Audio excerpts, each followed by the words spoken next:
అందరికీ నమస్కారం. తులారాశి వారు చాలా అంటే చాలా అదృష్టవంతులండి. 22, 23 తేదీలో వీరికి జరగబోయేది తెలిస్తే నిజంగా ఎగిరి గంతేస్తారనమాట. అంతేకాకుండా నక్కతోక తొక్కినట్లే అని చెప్పి ఎందుకు చెప్పవలసి వచ్చింది. ముఖ్యంగా ఈ తులారాశి వారు ఈ వీడియోని మాత్రం ఎక్కడ కూడా స్కిప్ చేయొద్దండి, చివరి వరకు చూడండి. అప్పుడే మీకు పూర్తిగా అర్థమవుతుందన్నమాట. మరి ఆలస్యం చేయకుండా వీడియోలోకి అయితే వెళ్ళిపోదామండి. వీడియోలోకి వెళ్ళే ముందు ఒక చిన్న రిక్వెస్ట్ అండి, మన ఛానల్ని ఫస్ట్ టైంలోకి వచ్చినట్లయితే ఛానల్ని సబ్స్క్రైబ్ చేసుకొని చిన్న లైక్ అయితే ఇవ్వండి. మీరు ఇచ్చే లైక్ వలన మరికొంతమంది తులారాశి వారికి వీడియో అనేది రీచ్ అవుతుందన్నమాట. ఇంకా తులారాశి వారు చాలా అంటే చాలా అదృష్టవంతులండి. వీరి యొక్క మానసిక స్థితి ఏ విధంగా ఉంటుందంటే కనుక, నేను ఏదైనా చేయగలను, నేను ఏదైనా సాధించగలను, నేను ఏ పనైనా కానీ చేయగలను, నేను ఎంత కష్టమైనా పడగలను, కానీ నాకంటూ ఒక ప్రత్యేకమైన గుర్తింపు తెచ్చుకోవాలి అనే తపనతో ఉంటారని చెప్పుకోవచ్చు అనమాట. ఇక ముఖ్యంగా తులారాశి వారికి అడుగడుగున కొన్ని కష్టాలు అనేటివి ఎదురైనప్పటికీ కూడా ప్రతి కష్టాన్ని కూడా చాలా తెలివిగా చాకచక్యంగా అదుపులో ఉంచి జీవితంలో ముందడుగు వేస్తూ ఉంటారని చెప్పుకోవచ్చు అనమాట. ఇక తులారాశి వారికి కుటుంబం పట్ల చాలా గౌరవం ఉంటుంది, చాలా ప్రేమ ఉంటుంది. లైఫ్ పార్ట్నర్ అంటే చాలా ఇష్టత కూడా ఉంటుందన్నమాట.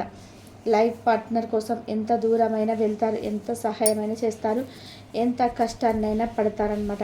ఇక ముఖ్యంగా సంతాన విషయానికి వస్తే తులారాశి వారి యొక్క సంతానం కూడా చాలా అంటే చాలా అదృష్టవంతులు. ఈ యొక్క తులారాశి వారు కూడా చాలా సంతానాన్ని చాలా ప్రేమగా చూసుకుంటూ ఉంటారు. చాలా జాగ్రత్తగా కంటికి రెప్పలాగా చూసుకుంటారు. ప్రతి తల్లిదండ్రులు చూసుకునేదే కదా అని చెప్పేసి అనుకోకండి. ఎందుకంటే తులారాశి వారికి ఇంకొంచెం ఎక్కువ ఆసక్తి ఉంటుంది బిడ్డల మీద. ఇంకా ముఖ్యంగా తులారాశి వాళ్ళు ఇప్పుడు పడుతున్న కష్టాలన్నిటి నుంచి కూడా అంటే గతంతో పోల్చుకుంటే ఇప్పుడు కొంచెం బెటర్ అని చెప్పుకోవచ్చు.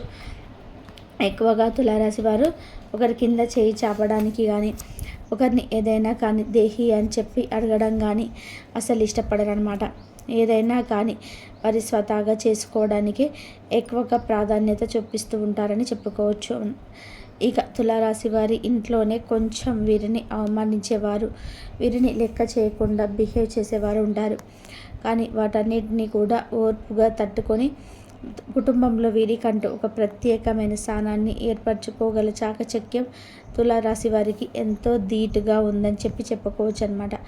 ఇక తులారాశి వారితో కాసేపు ఎవరైనా కానీ మాట్లాడితే వారి యొక్క మాట తీరుకి ఫిలా అయిపోవాల్సిందే.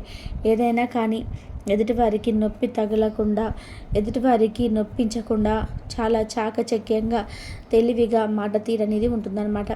ఎదుటివారిని ఆకట్టుకునేటట్టుగా ఆకర్షణీయంగా కూడా ఉంటుందని చెప్పుకోవచ్చు. ఇక తులారాశి వారు పగలు రాత్రి అని తేడా లేకుండా వారు ₹1 సంపాదించుకోవడం కోసం ఎంతగానో కష్టపడతారు అని చెప్పుకోవచ్చు. వీరికున్న దైవానుగ్రహం వలన తులారాశి వారు చేస్తున్న ప్రతి కష్టంలోనూ కూడా దైవానుగ్రహం ఉంటుంది. కాబట్టి వారు చేస్తున్న ప్రతి పని కూడా సక్సెస్ అవుతుంది. వారు దానికి చాలా సంతోషపడిపోతారని చెప్పుకోవచ్చు. ఇక తులారాశి వారు వారి బిడ్డలకి సంబంధించి తీసుకునే ప్రతి నిర్ణయం కూడా చాలా తెలివిగా ఉంటుంది. అంటే మిగతా విషయాల్లో ఉండదా అంటే అలా కాదండి. వీరు ఏదైనా కానీ ఒక నిర్ణయం తీసుకునేటప్పుడు కుటుంబంతో లేదా భర్త అయితే భార్యతో సంప్రదించి అందరు పర్మిషన్ తీసుకొని ఆ నిర్ణయం వైపు అడుగు వేస్తారని చెప్పుకోవచ్చు అనమాట. వీరికి పార్ట్నర్ సపోర్ట్ అనేది చాలా ఎక్కువగా ఉంటుంది. దానివల్ల వీరి లైఫ్లో ఎటువంటి కష్టాన్నైనా సరే జయించగలిగే కెపాసిటీ ఉంటుందన్నమాట చెప్పుకోవచ్చు అనమాట. ఇక తులారాశి వారు చాలా నమ్మకమైన వ్యక్తులండి. వీరితో స్నేహం కుదిరినా కానీ, బంధుత్వం కుదిరినా కానీ వాళ్ళు చాలా అదృష్టవంతులని చెప్పుకోవచ్చు అనమాట. అనుకున్న వారి కోసం చాలా దూరం వెళ్తారు. వారి కోసం ఎంత కష్టమైనా పడతారు. వారిని ప్రాణానికి ఒక ఎత్తుగా చూసుకుంటూ ఉంటారని చెప్పుకోవచ్చు అనమాట. ఇక తులారాశి వారికి డబ్బు యొక్క విలువ, డబ్బు యొక్క ప్రాముఖ్యత చాలా బాగా తెలుసు. కాబట్టి లక్ష్మీదేవి అనుగ్రహం అనేది వీరికి పుష్కలంగా ఉంటుందని చెప్పుకోవచ్చు. ఇక డబ్బుకు చాలా తక్కువ ఖర్చు చేస్తారు. ఎందుకంటే డబ్బు విలువ బాగా తెలుసు కాబట్టి ఎంత కష్టపడితే ఆ డబ్బు వస్తుందో కూడా వీరు ప్రాక్టికల్గా అది అనుభవించి ఉన్నారు. కాబట్టి ₹1 అనేది ఖర్చు పెట్టాలి అంటే మాత్రం 1కి 10 సార్లు ఆలోచించుకొని ఖర్చు పెడతారని చెప్పుకోవచ్చు. ఇక అనారోగ్య సమస్యలు కొంచెం ఇబ్బంది పెడుతూ ఉంటాయి అన్నమాట. అవేంటంటే కనుక కొంచెం కాల్షియం చాలా తక్కువగా ఉంటుంది బాడీలో. దానికి కారణంగా కాళ్ళ నొప్పులు, మెడ నరాలు, గ్యాస్ట్రిక్ ప్రాబ్లమ్స్ ఇలాంటి వాటన్నిటిలో కూడా కొంచెం సఫర్ అవుతూ ఉంటారని చెప్పుకోవచ్చు. ఇప్పుడు ఈ కొత్త సంవత్సరం ఉగాది తర్వాత నుంచి వీరి లైఫ్ అనేది ఒక టర్నింగ్ పాయింట్గా తిరగబోతుంది. ఎందుకంటే కుటుంబ పరంగా చూసుకున్నా కానీ, జాతక పరంగా చూసుకున్నా కానీ, వృత్తి ఉద్యోగ వ్యాపారం పరంగా చూసుకున్నా కానీ, సంతాన పరంగా చూసుకున్నా కానీ, ఇక నుంచి మీ గతంతో పోల్చుకుంటే మీ లైఫ్ అనేది బెటర్గా ఉంటుందని చెప్పుకోవచ్చు అనమాట. కాబట్టి ఎవరైనా కానీ ఉద్యోగం కోసం ఎదురు చూస్తూ ఉంటే మాత్రం ఖచ్చితంగా ఉద్యోగం కోసం ప్రయత్నాలు అనేటివి చేయండి. మీకు ఉద్యోగ అవకాశాలు అనేటివి ఖచ్చితంగా ఉన్నాయి.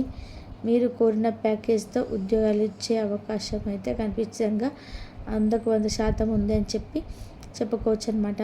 ఎవరైతే వివాహం కోసం ఎదురు చూస్తున్నారో తులారాశి వారు వివాహం కోసం సంబంధాలు చూసుకోవడం ఇటువంటివన్నీ కూడా చేసే ప్రయత్నాలు ఉంటే కొంచెం గట్టిగా చేయండి.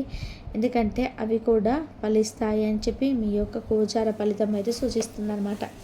ఇక తులారాశి వారికి ఎంత చేసినా ఏం చేసినా కొంచెం మనశ్శాంతి అనేది తక్కువగా ఉంటుందన్నమాట. ఎందుకంటే ఏదో ఒక కారణం చేత ఏదో ఒక కోల్పోయినట్టుగా, ఏదో ఒకటి మన నుంచి వెళ్ళిపోయిందా అన్నట్టుగా, ఎప్పుడు కూడా ఏదో పోగొట్టుకున్నట్టుగా ఎక్కువగా ఆలోచిస్తూ ఉంటారు, బాధపడుతూ ఉంటారు. కాబట్టి మీరు ఎక్కువగా ఇంట్లోనే ప్రతినిత్యం కూడా దీపారాధన చేసుకునే ప్రయత్నం చేయండి. ఎందుకంటే దీపపు వెలుగుల్లో కొన్ని చీకట్లు కూడా నాశనం అయిపోతాయి అన్నమాట. కాబట్టి మిమ్మల్ని పట్టి పీడిస్తున్న ఆ నకారాత్మక శక్తులు ఏవైతే ఉన్నాయో అవన్నీ కూడా దీపపు వెలుగులో దహించబడతాయి. కాబట్టి మీకు మనశ్శాంతి, ప్రశాంతత, మంచి ఏకాగ్రత, మంచి మానసిక స్థితి అనేది మీకు ఏర్పడతాయి. తద్వారా మీరు ఆనందంగా ఉండవచ్చు అనమాట. కాబట్టి ప్రతినిత్యం దీపారాధన చేసుకునే ప్రయత్నం చేయండి.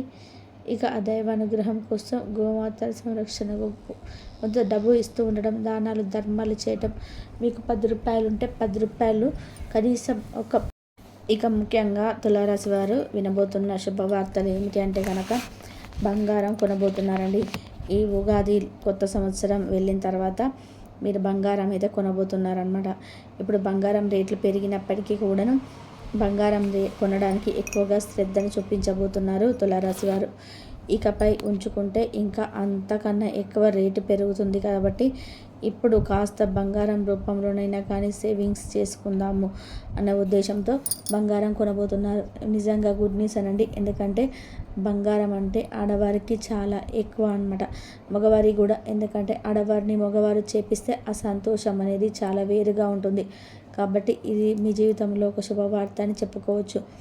ఇక రెండవది ఏంటంటే కనుక ఎవరైతే ఉద్యోగం కోసం ఎదురు చూస్తూ ఉన్నారో వారికి కొత్త సంవత్సరం వెళ్ళిన తర్వాత, ఉగాది వెళ్ళిన తర్వాత వీరికి మంచి ఉద్యోగం అయితే, మీకు నచ్చిన శాలరీతో మీకు వచ్చిన ఉద్యోగం అనేది మీకు తప్పకుండా జరుగుతుంది. కాకపోతే దానికి తగ్గ ప్రయత్నాలు అనేవి ఖచ్చితంగా మీరు చేసుకొని తీరాలి. గుర్తుంచుకోండి, ఏదైనా కానీ ప్రయత్నం లేనిదే విజయం అనేది ఉండదండి. కాబట్టి మీరు ఏ పని చేసినా కూడా గ్రహాలన్నీ కూడా అనుకూలించినప్పటికీ కూడాను కొన్ని పనులలో మీరు విజయం సాధించాలి అంటే ఖచ్చితంగా దాని వెనుక కష్టం, శ్రమ ఉండాల్సిందే అని మీరు ఏ పని చేసినా కూడా మీకు గ్రహాలన్నీ కూడా అనుకూలించినప్పటికీ కూడాను కొన్ని పనులలో మీరు విజయం సాధించాలి అంటే ఖచ్చితంగా దాని వెనుక మీ కష్టం, శ్రమ ఉండాల్సిందే అని ఈ విషయాన్ని తప్పకుండా మీరు గుర్తుపెట్టుకోండి. ఇక తులారాశి వారికి 22వ తారీఖు, 23వ తారీఖు ఎలా ఉంటుందో చూసుకుందాము. తులారాశి వారికి 22వ తారీఖు ఉదయం నుంచి సాయంత్రం లోపు కూడా, ముఖ్యంగా సాయంత్రం 5 గంటల వరకు కూడా చాలా బిజీగా ఉంటారని చెప్పుకోవచ్చు. వీరి యొక్క వృత్తి, వ్యాపార, ఉద్యోగ పరంగా చూసుకుంటే చాలా ఆర్థికంగా లాభాలు వచ్చే సూచనలు అయితే కనిపిస్తలేవన్నమాట. చిన్న బిజినెస్లు చేసేవారు కూడా చాలా అద్భుతంగా ఉంటుంది అని చెప్పుకోవచ్చు. ఈరోజు కొన్ని ఊరు ప్రయత్నాలు తగిలే అవకాశం కూడా ఉంది. బంధుమిత్రుల కలయిక అనేది మీకు సంతోషాన్ని ఇస్తుంది. కుటుంబ పరంగా చాలా బాగుంటుంది. సంతాన పరంగా కూడా చాలా బాగుంటుంది. విద్యార్థులు ఇప్పుడు ఎవరైతే కాంపిటీషన్స్, ఎగ్జామ్స్ రాబోతున్నారో వారికి కూడా చాలా చక్కగా మంచి ఫలితాలు అనేటివి రాబోతున్నాయి. పరీక్షలలో మంచి మార్కులతో ఉత్తీర్ణత అనేది వాళ్ళు సాధించబోతున్నారనమాట. ఇక ముఖ్యంగా సంతాన పరంగా చాలా బాగుంటుంది. పెద్దలు ఎవరైతే ఉన్నారో తులారాశి వారిలో వారికి కూడా చాలా బాగుంటుందండి. ఈ 22వ తారీఖు అంతా హ్యాపీగా, స్మూత్గా ఈరోజు అయితే గడిచిపోతుంది. ఎటువంటి ఇబ్బందులు అయితే ఉండవని చెప్పుకోవచ్చు. ఇక 23వ తారీఖు తులారాశి వారికి ఉదయం నుంచి మధ్యాహ్నం 3:30 వరకు కొంచెం బిజీగా ఉంటారనమాట. వారి యొక్క వృత్తి, ఉద్యోగ, వ్యాపార రంగాల్లో వారికి చాలా ఆర్థిక లాభాలు వస్తాయి కాబట్టి కొంచెం టెన్షన్ పడతారు. కొంచెం అనారోగ్యం అనేది వస్తుందన్నమాట. అంటే కొంచెం భుజాల నొప్పులు కానీ అనిపించడం, కొంచెం మెడ నరాల నొప్పిగా అనిపించడంతో పాటు కొంచెం ఇబ్బంది పడిపోతుంటారు. కాస్తంత స్ట్రెస్ని తగ్గించుకొని కొంచెం రిలాక్స్ అవ్వడానికి ప్రయత్నం చేయండి. అలా చేస్తే కనుక మీకు సంతానపరంగా బాగుంటుంది. పెద్దలైతే ఉన్నారు తులారాశి వారిలో, వారికి కూడా చాలా బాగుంటుందండి. 22వ తారీఖు అంతా హ్యాపీగా స్మూత్గా ఈరోజు అయితే గడిచిపోతుంది. ఎటువంటి ఇబ్బందులు ఉండవు అని చెప్పుకోవచ్చు అనమాట. ఇక 22వ తారీఖు తులారాశి వారికి ఉదయం నుంచి మధ్యాహ్నం వరకు కూడా మంచిగానే ఉంటుంది. ఇంకా 23వ తారీఖు ఇంకా ఎలా ఉందో తెలుసుకుందామండి. ఇక వారికి చాలా ఆర్థిక లాభాలు వస్తాయి కాబట్టి కొంచెం టెన్షన్ పడతారు. కొంచెం అనారోగ్యం అనేది వస్తుంది. ఇంకా కొంచెం భుజాల నొప్పులు కానీ అనిపించడము, కొంచెం గూడులు, మెడ నరాలు నొప్పిగా అనిపించడం, కొంచెం ఇబ్బంది పడిపోతుంటారు. కాస్తంత స్ట్రెస్ని తగ్గించుకొని కొంచెం రిలాక్స్ అవ్వడానికి ప్రయత్నం చేయండి. అవన్నీ కూడా సర్దుకుపోతాయి. ఈరోజు ఒక బిజినెస్ కాల్ అనేది వస్తుంది. ఈ కాల్తో చాలా సంతోషపడతారనమాట. కుటుంబ పరంగా చూసుకుంటే భార్యాభర్తల మధ్య మంచి అనుకూలత ఉంటుంది. సంతాన పరంగా చాలా బాగుంటుంది. ఇక వచ్చేసి పెద్దలు ఎవరైతే ఉన్నారో వారి పరంగా కూడా చాలా బాగుంటుంది. సినీ రంగ పరిశ్రమల వారికి కూడా చాలా బాగుంటుంది. రియల్ ఎస్టేట్ వారికి కూడా చాలా బాగుంటుంది. అన్ని రకాలుగా చిన్న చిన్న బిజినెస్లు చేసేవారికి కూడా తులారాశి వారికి ఈరోజు చాలా అనుకూలంగా ఉంటుందండి. ఎటువంటి ఇబ్బందులు ఉండవు, ఎటువంటి నష్టాలు ఉండవు. చాలా హ్యాపీగా, ఆనందంగా అంటే స్మూత్గా ఈరోజు అయితే గడిచిపోతుందని చెప్పుకోవచ్చు. మరి తులారాశి వారు వినబోతున్న 2 శుభవార్తలు ఏంటో విన్నారు కదా. 22, 23 తారీఖులలో ఏ విధంగా మీ గోచారం అని ఫలించిందో మీరు తెలుసుకున్నారు కదా. మరి ఈ వీడియో మీకు నచ్చింది అనుకుంటున్నానండి. నచ్చింది అనిపిస్తే ఈ వీడియోకి ఒక చిన్న లైక్ ఇవ్వండి. మీరు ఇచ్చే లైక్ వల్ల మరి కొంతమంది తులారాశి వారికి రీచ్ అవుతుంది. ఫస్ట్ టైం ఛానల్లోకి వచ్చినట్లయితే మన ఛానల్ని సబ్స్క్రైబ్ చేసుకొని సపోర్ట్ చేయండి. కాబట్టి ఇప్పుడు మీరు కాస్త బంగారం కొనుక్కోండి, లేకపోతే సేవింగ్ చేసుకుందామనే ఉద్దేశంతో బంగారం కొనబోతున్నారు. ఇది నిజంగా గుడ్ న్యూస్ అండి. ఎందుకంటే బంగారం అంటే ఆడవారికి చాలా ఇష్టం అన్నమాట.